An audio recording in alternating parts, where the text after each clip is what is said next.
அடுத்த ப்ராப்ளம் பாருங்க.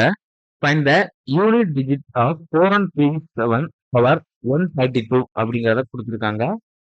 4137 பவர் 132 முதல் இலக்கம் காண்க அப்படின்னு கேட்டிருக்காங்க. ஃபர்ஸ்ட் இதை எழுதிக்கலாம். 4137 ஹோல் பவர் 132. யூனிட் டிஜிட்னாலே நம்ம எவ்வளவு பெரிய நம்பர் கொடுத்தாலுமே இந்த லாஸ்ட் டிஜிட் தான் பார்க்கணும். லாஸ்ட் டிஜிட் வந்து 7 இருக்குது. ஸோ 7 பவர் 132 அப்படின்னு நம்ம எழுதிக்கலாம். இப்போ பார்த்தீங்கன்னா ஆல்ரெடி இந்த யூனிட் டிஜிட்டை பற்றி எக்ஸ்பிளைன் பண்ணியிருப்பேன் பழைய வீடியோஸ்ல.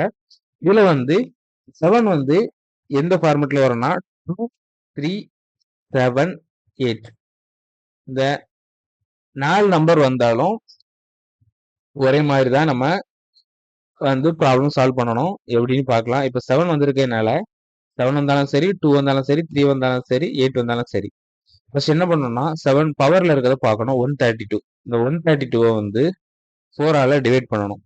டிவைட் பண்ணோம் அப்படின்னா நம்மளுக்கு ரிமைனிங் வந்து 0 கிடைக்கும்.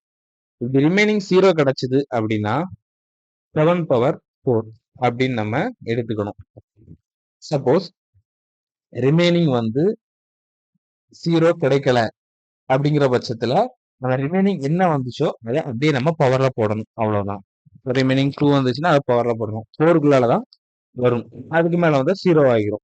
அதான் நம்மளுடைய கான்செப்ட். ஸோ 7 பவர் 4 வந்ததுனால 7 பவர் 4 பார்த்தீங்கன்னா 2401. ஸோ இதோடைய யூனிட் டிஜிட் பார்க்கணும். இதோட யூனிட் டிஜிட் வந்து 1. ஸோ ஆன்சர் பார்த்தீங்கன்னா 1. அவ்வளவுதான்.